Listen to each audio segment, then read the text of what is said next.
Welcome to Everything Co-op, bringing you information on how cooperatives can help improve your quality of life. This show is being sponsored by the National Co-op Bank, NCB.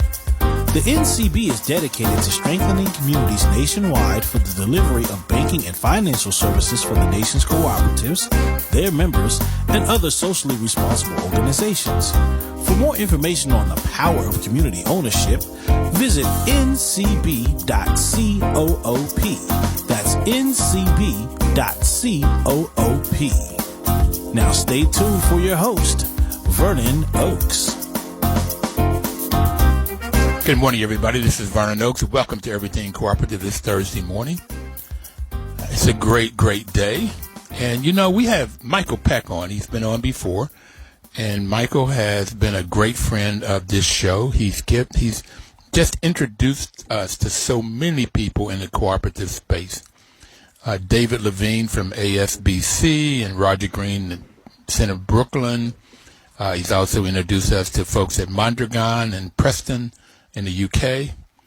And I've been down at Co-op Cincy in Cincinnati about 4 times for their annual meetings, and I want to be involved with this time. He also introduced us to the folks in LA and downtown Crenshaw. Mike has just been a great, great friend to this program. Thank you, Mike, and good morning. Good morning, Vernon. Thank you. And also want to thank your producer, Pat Thornton, who the two of you are just unbelievably great. Well, we have a mutual respect society going on here. Thank you. Thank you very much. So this morning, I'd like it if you would give us some more updates of what you're working on and what some of these people you've introduced us to are working on. And so let's start off with David Levine and ASBC Council. What are you guys working on now?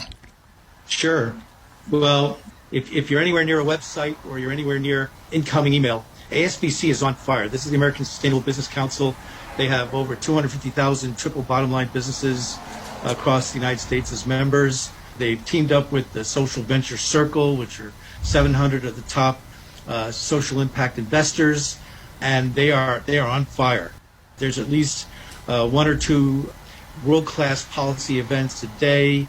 They're impacting every component of sustainable policy that this administration is undertaking. They're in states and local governments, and they're really reaching out and driving the new sustainable business framework for how the economy, an economy that works for all, is going to survive and thrive. And one of the key things they're doing is they're working on ESGs, environmental social governance frameworks and metrics, KPIs, which are key performance indicators, and they're focusing on the critical theme of the trade-off between taking responsibility for externalities and profitability. And I think this is so important for cooperatives and social enterprises to have an equal seat at the global standards and metric setting tables, because Bank of America has reported that 4 out of every $10 of investment now are going to ESG type companies. And with the global pandemic and climate change, these 2 big tsunamis coming at us, the world's realized that the business community and the financial community have to do things differently. They have to transition from sort of extractive shareholder primacy to regenerative stakeholder primacy, center the human being back in the middle of the equation. And on the investment side, ESGs, environmental social governance frameworks and metrics are how it's happening, and ASBC is carving out a big seat for itself at this table. And what's your role with them? How are you working with them? And my role? Yeah. Well, I'm on the board of ASBC. I'm the board secretary, but 1worker1vote is a member.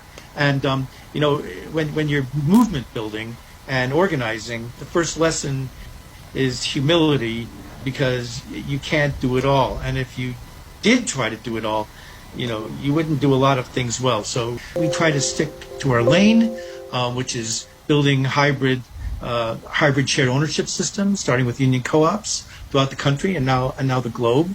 And ASBC has been our policy partner for the past decade, taking the policy aspects of what we do to the state level, to the national level, and to the global level.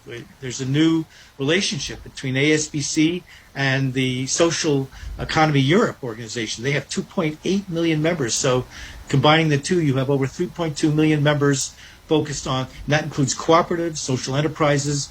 This gives us a transatlantic force numerically and also in terms of content that qualifies for a seat at any policy table. ASBC has been instrumental in putting that together, creating critical mass so that, we don't feel like we're doing onesies and twosies or out there in the hinterlands. We feel part of a very connected, powerful, innovative, and good-hearted community. Fantastic. And what's their webpage? How can people get a hold of them? www.asbcouncil.org. .org. That's from memory. So check me on that.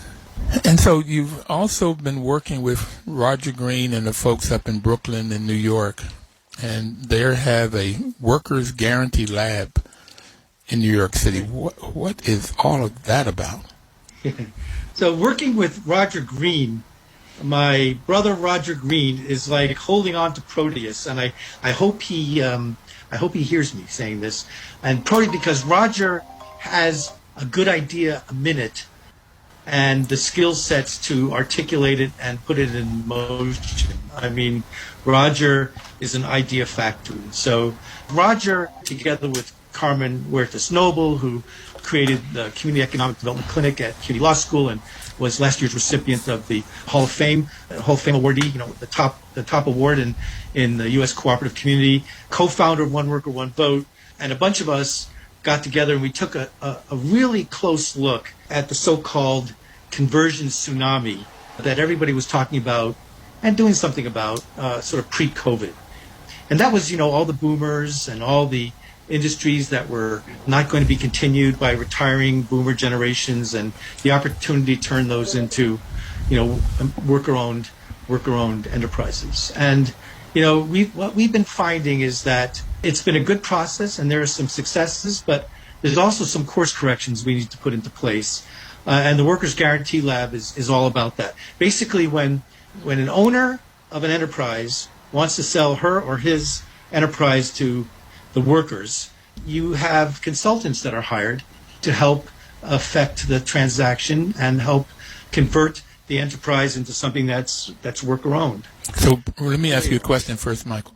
How many of these, when you say a conversion tsunami, about how many of these businesses in the U.S. or what percentage of the businesses in the U.S. are owned by baby boomers that could be converted into co-ops? I've heard a whole slew of figures. Some go as high as, thousands of businesses a year all across the country for over a decade. So, thousands of businesses a year times 10 years in a decade, a lot of businesses and, millions of jobs that could be localized and protected if these industries in question that are owned by retiring boomers, transcend their vertical ownership structure into a more horizontal one and leave it to the employees of the enterprise and the hosting community. So the answer, Vernon, is, quite a lot. But in order for this to happen, in order for this to be real, what we've learned is that the workers have to be equally represented as the owners are. And, in this scenario, the departing owner sort of gets to decide the structure that the workers, the aspiring worker owners who will inherit the industry, including its debt to pay off the departing owner, that owner gets to decide the structure. And we don't think that's fair. We think that the workers should have equal say in deciding that structure, and they should have a structure that is best for their own culture, their own local culture, that appeals intrinsically to them. And so in order to do that, in order to equalize the equation, we've come up with the Workers' Guarantee Lab concept, which is a central tenet in what we're calling an economic democracy approach to our ecosystems, our worker ownership, minority business enterprise, union co-op ecosystem we're developing in central Brooklyn under the leadership of Roger and others, Carmen and others, and focused on the healthcare sector. And we want to make sure that there's a transaction guarantee platform so that we have fair and transparent conversion practices where unions are welcome. And so, I think that this is a good addition to a good process to make it even better. Make it better. Well, I'm glad you mentioned Carmen because you had introduced us to Carmen also, and she's just a wonderful human being. And she was the first one on the show that said that essential workers are not treated as if they're essential. They're not paid essential pay. They're not paid a living wage. We need them, and the pandemic has shown that we need them. We depend on them. They're essential for our survival. And that's everybody, whether you're rich or poor. They are essential, but we don't pay them as if they are essential. And what I hear you saying both in what ASBC is doing and a Workers Guarantee Lab is giving workers more of a voice so they can get the pay they need through cooperatives, get the voice that they need through cooperatives, and so that they will feel as if they are essential and be paid. Vernon, you nailed it. That's it. You nailed it. Because, look, gig economy is rising while permanent employment is falling. And now when permanent workers outnumber permanent employees. So you have this growing minority precariat that's becoming a majority minority precariat. And we're not paying them enough to do the jobs that are helping everybody else live the lives they want. There's something basically intrinsically unfair about that, and it's time we change it around. So Carmen, as usual, she's the moral center of our movement. Carmen's right. Carmen is right. We could stop this program right here with that one. Okay, we're going to keep going. And talking, we'll shift from New York to California. And so in California, they're having the Cooperative Economy Act to also help to straighten this out. What's that about? Yes, so this is led by Ray Cristicello, who's she's a One Worker, One Vote advisory board member, but also the deputy research director for the nurses, SEIU Nurses Union, SEIU UHW, and one of the most successful union co-op organizers it's ever been my privilege to collaborate with. And basically, Cooperative Economy Act, or CEA, it solves rampant worker misclassification as independent contractors so that, companies like Uber and Lyft and DoorDash can't deny them basic protections and benefits of formal employment, including access to individual, family, and community living wages.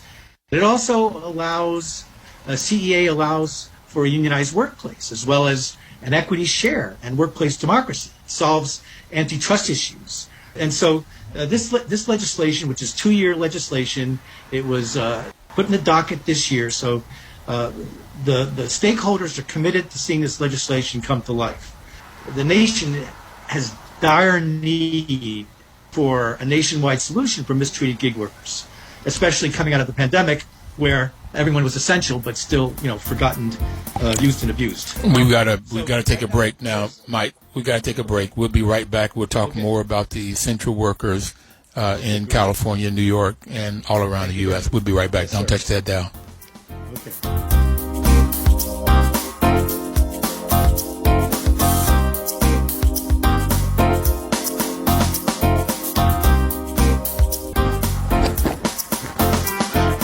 Welcome back, everybody. This is Vernon Oakes.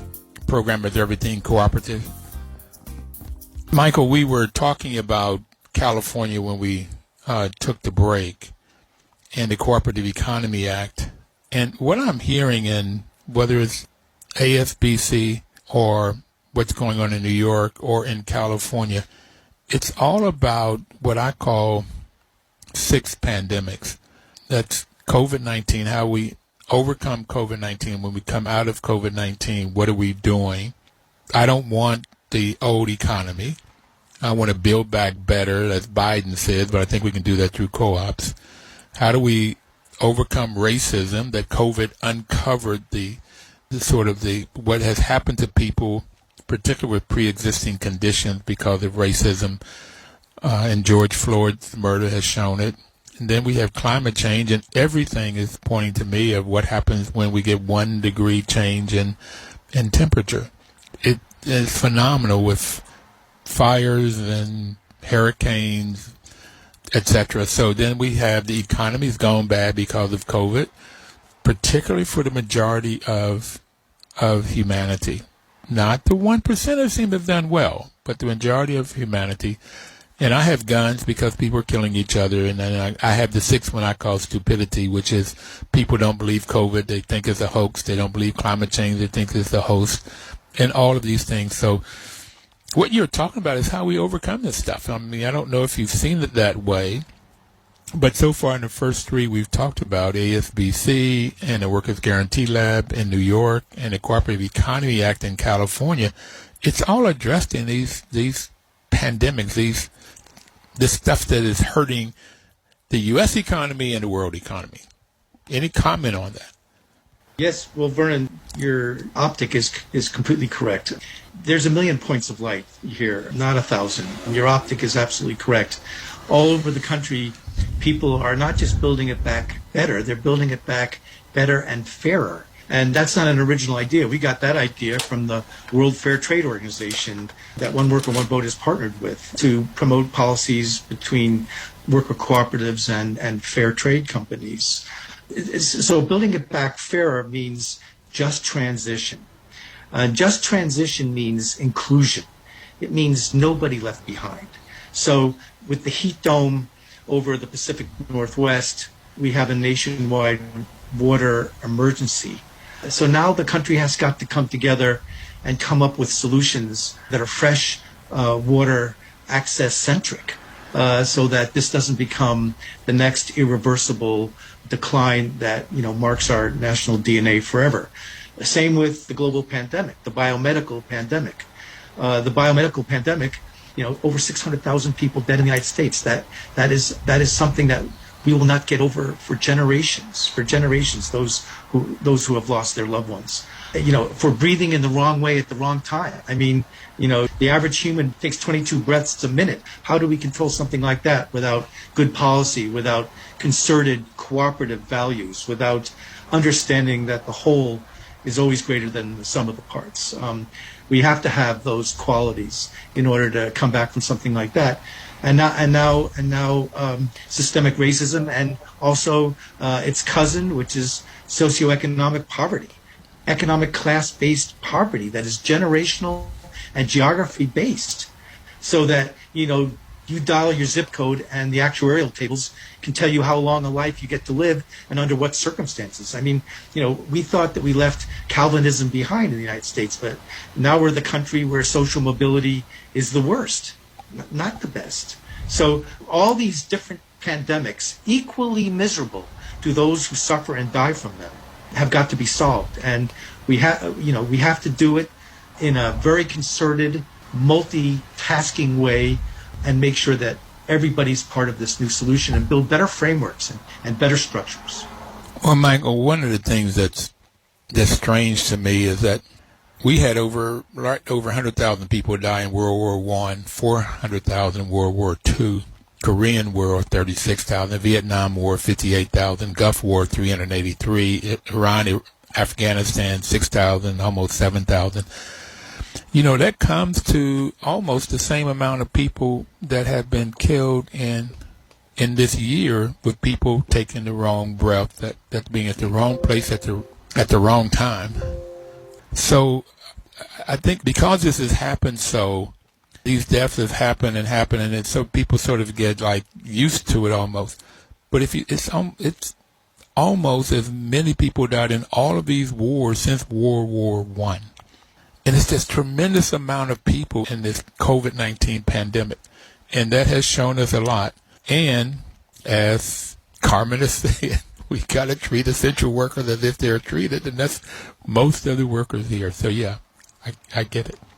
That's right, Vernon. And it calls out for us to have a wide lens, to make our solutions broader and deeper, more inclusive, more representative. Because in terms of solving for the economy of the future, it's organic, the bottom up.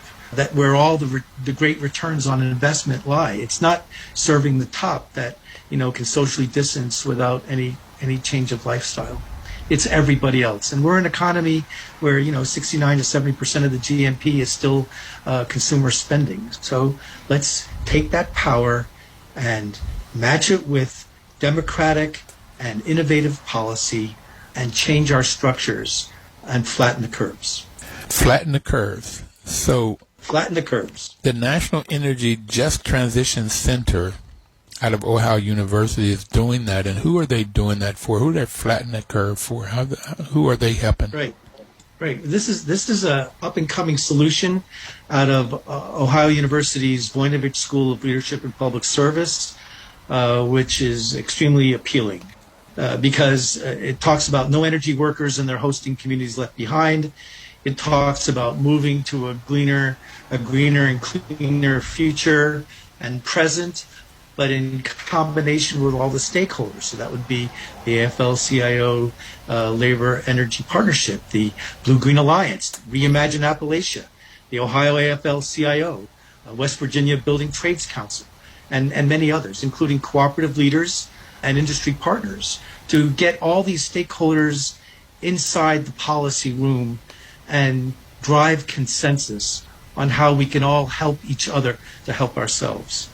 And do it in a way where equity, workplace equity, social equity, climate equity is front and center. That's one of the things I like about the environmental social governance conversation that we've had, Vernon, is because for the first time, we have four equity flows on the table, four capital flows. We have human or labor, we have social or societal, we have climate, and we have financial.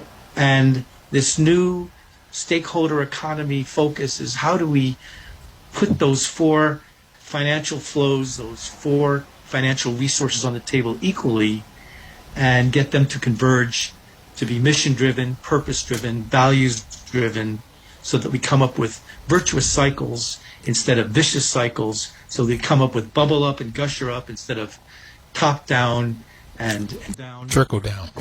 And Yes. trickle down, right? And build a more inclusive economy that works for all. So when you say no one left behind in energy, being from Bluefield, West Virginia, my grandfather worked in the mines. My father worked on the railroad, which helped move the coal from the mines throughout the U.S. and the world.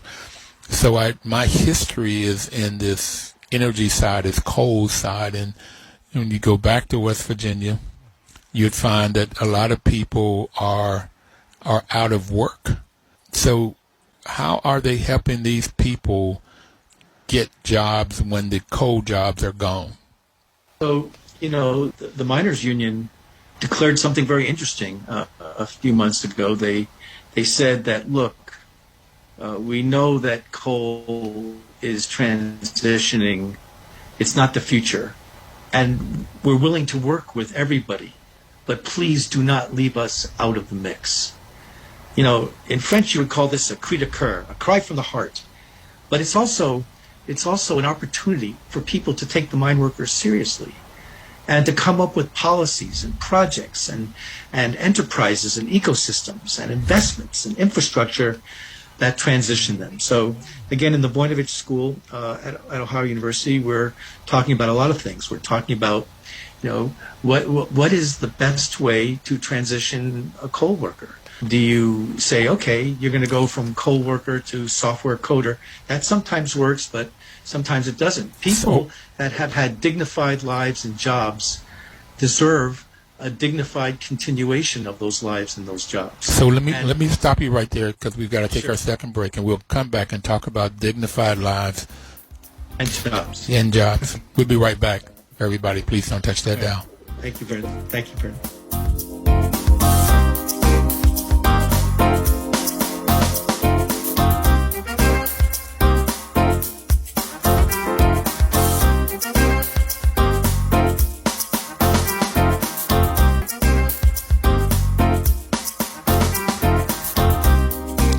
Good morning. Welcome back, everybody. This is Vernon Oakes. We have Michael Peck on the line. So we were talking about National Energy Just Transition Center out of Ohio University in Southeast Appalachia, and that's home for me. I mean, at least Appalachia is. And you're talking about just jobs, fair wages and jobs, and you were giving us some examples of the kinds of jobs people that work in mines could get now. Yeah, so this is the Voinovich School of Leadership and Public Service at Ohio University in Athens, Ohio, southeastern Ohio, Appalachian, Ohio, and with a tremendous focus through the National Energy Just Transition Center, they're standing up to effect a just transition on all levels for America's coal communities, and that means training for displaced miners. That means converting coal-fired power plants into 24/7 zero-emission dispatchable power while keeping the employment of those plants, something that's already underway. That means taking products that are produced from coal and coal remains and turning them into commercially viable businesses. It's the whole gamut so that these communities and these workers are not abandoned, but they benefit from reinvestment, they benefit from inclusion, they benefit from innovation, and they benefit from the promise that's due to them for their sacrifices. So all this is happening. There's a lot of proposals moving forward, but we have the idea of a center that will help us focus and deliver on these efforts. And the school has built an amazing set of partnerships with all the stakeholders, led by the amazing Stephanie Howe, and we have high hopes for what we can do. I have another example, Vernon, if you'd like me to go into that, something similar in another industry. Yes, by all means. So people like the amazing Margaret Bow, one of the great cooperative developers of our time, have been working with people in Wisconsin Rapids and Park Falls on pulp paper mills and helping to convert those enterprises into cooperative local stakeholder ones, just like the International Machinists Union did with the New England Loggers Cooperative, which has been, so successful. So right now, they formed the Timber Professionals Cooperative, which has helped to form two multi-stakeholder cooperatives, Consolidated Cooperative and Park Falls Mill Cooperative, that would acquire and operate the two mills. Each of these two cooperatives have three membership classes: the loggers, the mill workers, and industry allies. And this would be a great example of taking a mature industry that's highly competitive and allowing the workers and the hosting communities to make them more competitive and more productive and saving local economies. So we have great hopes for this, and we are actively trying to support the work that Margaret and others are doing in any way we can. Fantastic. So it's happening all over the U.S. It's happening bigger than I even know is happening or think is happening. I'm in this every week with talking with somebody, but it's nice having you on, giving us a sense of what is going on throughout the U.S. and the world. And speaking of the world and some of the things that's going on in the world, talk to us about what's going on with Mondragon and Preston UK. Now, we have had somebody on to talk to us about Preston once before, but what's going on there in the UK? So, first of all, you had Julian Manley and others leading the Preston model. Matthew Brown, Julian Manley, Mick, and others, Alex, the whole team, Scylla Ross. There's quite a team there. So there's two groups. There's the Preston UK model and actual ecosystem, and there's Union Co-ops UK, which is, I must say, it is a center of much innovation for us here in the union co-op world in the U.S., and we're very grateful for our partnership with them.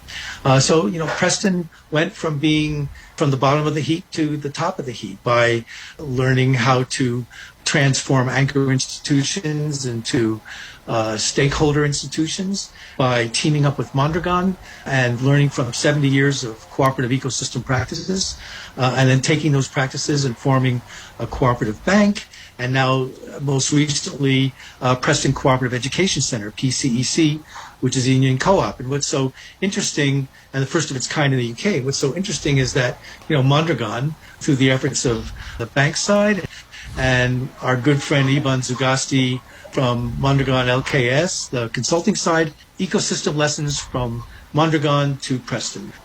And then in the U.S., we get to understand and learn from what they're doing and try to take those lessons back over here. So we really have a triangular transatlantic partnership where we're learning and doing from each other. That is phenomenal. It's also interesting because we've had different people on the show, David Thompson being one, talking about the connection between the UK cooperative world and the civil rights movement going far back as Frederick Douglass.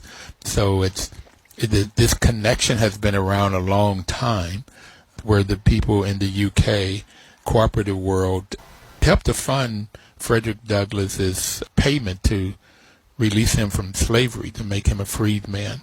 And so it goes back a long, long, long way. And what I'm hearing you say is that the Preston model and the union model in Preston is helping the union model here. And can you give us an example, what is that union model? So we're learning a lot of things from Preston. We're learning how to set up enterprises in a very deliberate, formal way. We're learning how to bring in more stakeholders. The UK Cooperative College, headed by Cilla Ross. I mean, Cilla came over to Cincinnati the same time you did, Vernon, at the last biennial conference in 2019.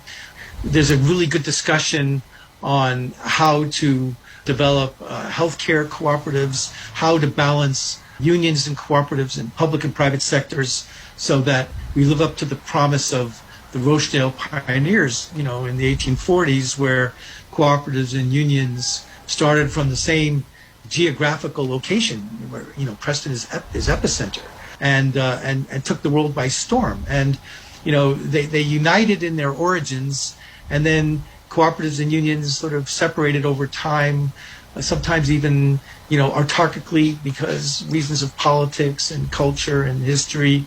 But now with the tsunamis, the pandemic tsunamis facing us, as you described, the biomedical COVID pandemic tsunami, the inequality, socioeconomic inequality, systemic racism tsunamis, we can't afford separation. We have got to rejoin with vigor and conviction and become one again, and connecting all these geographies to others. I mean, we see this movement springing up everywhere in Latin America, other parts of Europe, in Africa, in Asia. I mean, there's really no part of the world. There's going to be thousands of people coming to the World Cooperative Congress on 1 to 3 to December this year. We have a panel at the World Cooperative Congress Research Conference where Mondragon, the World Fair Trade Organization, ASBC, and 1worker1vote will talk about ESG's environmental social governance again, humanity at work. There's the ASB Social Venture Circle Winter Conference in 8 to 10 December. We have the Cincinnati 5th Global Union Co-op Symposium on November 12th and 13th, Economics of Well-Building, Building a Just Economy. We have the NCB Co-op Impact Conference, October 4 to 8th. And right around the corner, we have the next Union Co-ops UK Preston conference called Decent Work for a Better World, that builds on the Manifesto for Decent Work conference of July of last year. And that's on October 1st and 2nd.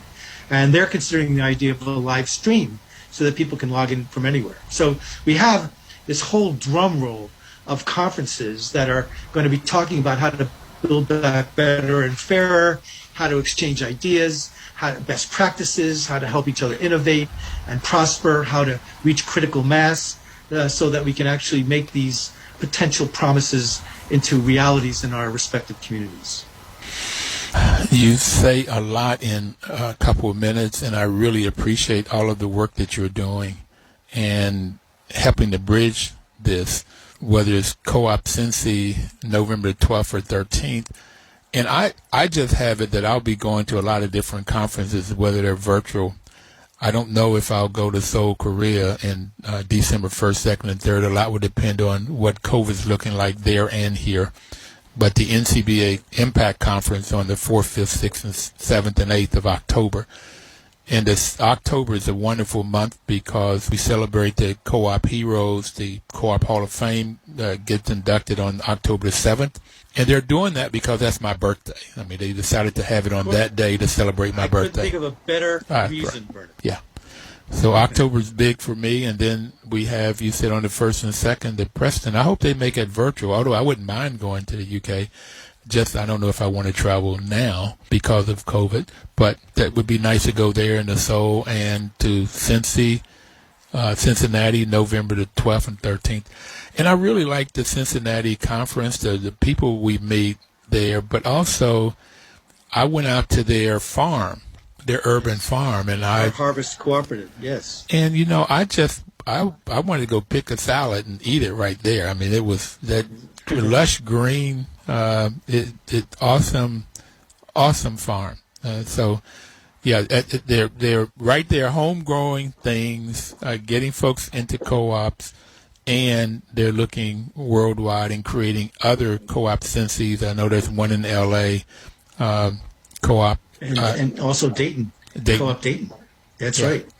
They just opened up the Gem City Market, major food desert store in West Dayton. So you're right. The seeds are being spread.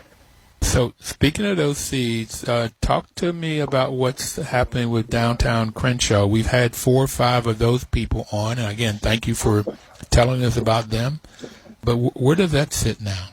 So downtown Crenshaw Rising, DCR, has a cast of hundreds, maybe thousands, and many leaders. One of them, Nikki O'Cook, who was a driver along with her mom, Liz Ryder, of Lucy, Los Angeles Union Cooperative Initiative.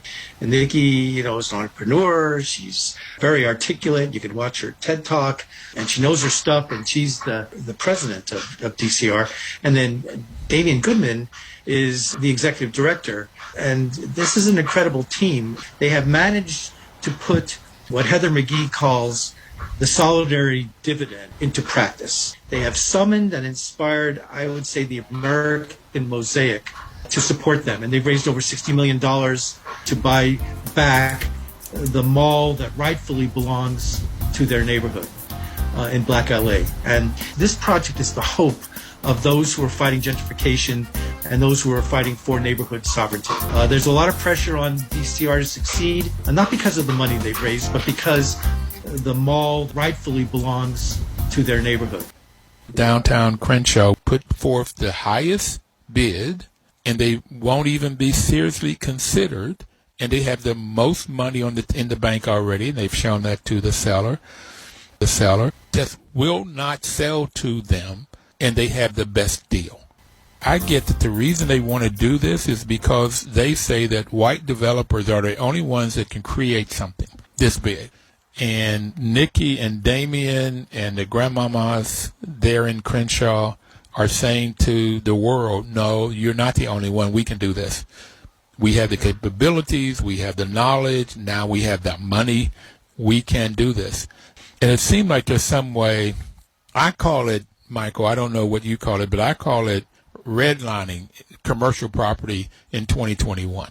And I never thought in 2021 we would see this so blatantly. Okay. Just will not sell to them, and they have the best deal. That I can't get other than total racism, we have to protect that we will make the money. So we put a white developer in there, and they hire all of these white architects and engineers and everybody else, and put in white companies and put in large, very expensive housing, and drive the black folk away from the community. Gentrification is what it's called.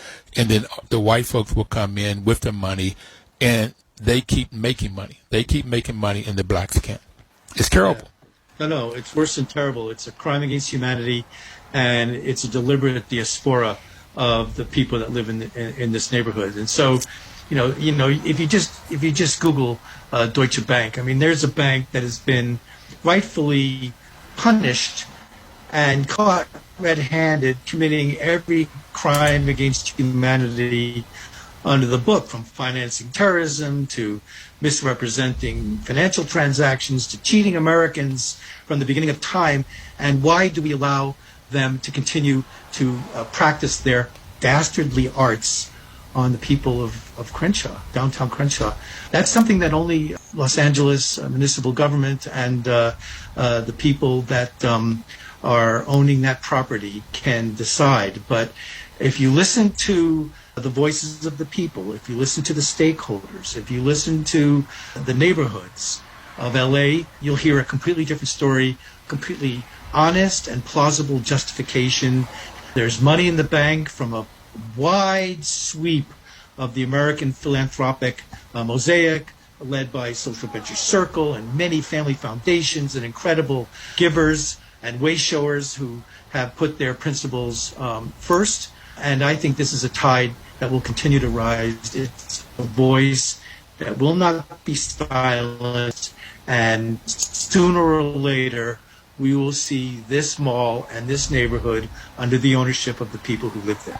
So I would ask everybody out there to go to downtowncrenshaw.com, DOWNTOWNCRENSHAW.com. On the right-hand corner, you'll see a donate button. Donate $5 to them. Then you'll see it says sign the petition. Sign the petition. Let's get a national movement here to let the Deutsche Banks and their brokerage firm and white developers know that they're not the only one that can do this work. We can do this work.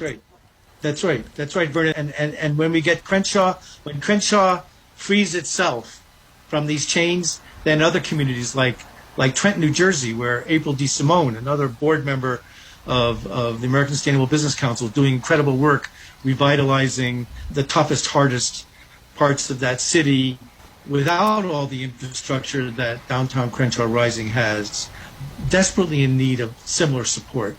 And we can march across this country and go to all these enclaves and these red line communities, and we can turn them around and put local stakeholders first, inclusively, transparently, with equity, with workplace democracy, and build the economy that works for all, location by location. It is not just a promise or a false hope. It is something we can actually do in this country. We can actually do it, and I really like in downtown Crenshaw, they're putting in co-ops. Yeah. Whether that's inspired by Mondragon. Mondragon is helping them with ideas. And, they reached out. I mean, this is the way it's going to work in the near future. We just have to, reduce the time differential of the present, so the fierce urgency of now, becomes right now. That's what we have to do. Right now. And Dr. Elizabeth Ryder, the mother of Nikki Oku, I was on your show. Right? Love Nikki and Damien as like sons or grandchildren almost, son and daughter. And then when I got to talk to Nikki's mother, she's been doing this all her life. This is not a new thing. Downtown Crenshaw, but workplace democracy, and it's what she has been doing. Dr. Elizabeth Ryder has been doing all of her life in her study of linguistics with native cultures, and I forgot the country she went to and studied their cultures through linguistics. So, yeah, we can do this all over, whether that's Tulsa or Detroit or Flint, Michigan or anywhere. Seattle, Washington, anywhere in this Miami, Florida, anywhere. Bluefield, West Virginia, anywhere, small, large, rural. It just doesn't make any difference to get people to the point where they can have a say in what happens in their workplace, and then they will be able to get a piece of the profit. Okay, they get a fair wage and a piece of the profit. Yeah, they make the profit. No, I'm in the amen corner on all that. No, absolutely, I'm in the amen corner of all that. And I know, Vernon, we've been talking about former Supreme Court Justice Ruth Bader Ginsburg, and how she used to talk about the dissenter's journey, where first they ignore you, then they laugh at you, then they fight you, then you win. And I think we really need to have this mentality, because all of these tsunamis coming together have created an opportunity for a just transition. The financial people see it through ESGs and KPIs, the environmental social governance frameworks, where 4 different capital flows on the table, equalizing themselves through metrics and performance that we talked about. We have movements across the country of incredibly talented people. You and I could talk for 7 hours and we wouldn't begin to approach the middle of the list of all the talented people doing incredible work. And then we have enlightened governments that are understanding what it means to build an organic, transparent, rising economy that works for all. And we have leadership at the top that understands that, climate and COVID are existential threats to the country. And so is truth, and so is democracy.